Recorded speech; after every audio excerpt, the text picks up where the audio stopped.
حضرت سیدنا مالک بن دینار رحمۃ اللہ علیہ فرماتے ہیں کہ ایک سفر کے دوران مجھے سخت پیاس لگی تو میں پانی کی تلاش میں اپنے راستے سے ہٹ کر ایک وادی کی جانب چل پڑا۔ اچانک میں نے ایک خوفناک آواز سنی۔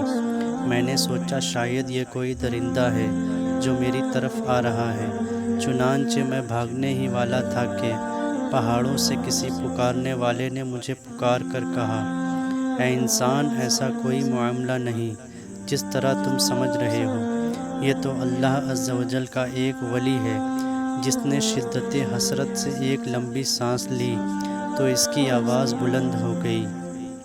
جب میں اپنے راستے کی جانب واپس مڑا تو ایک نوجوان کو عبادت میں مشغول پایا۔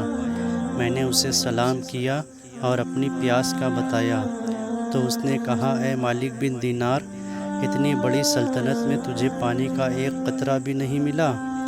پھر وہ چٹان کی طرف چلا گیا اور پاؤں کی ٹھوکر مار کر کہا، اس ذات کی قدرت سے ہمیں پانی سے سیراب کر جو بوشیدہ ہڈیوں کو بھی زندہ فرمانے پر قادر ہے۔ اچانک چٹان سے پانی ایسے بہنے لگا جیسے چشمے سے بہتا ہے۔ میں نے جی بھر کے پانی پینے کے بعد عرض کی، مجھے ایسی چیز کی نصیحت فرمائیے جس سے مجھے نفع ہوتا رہے۔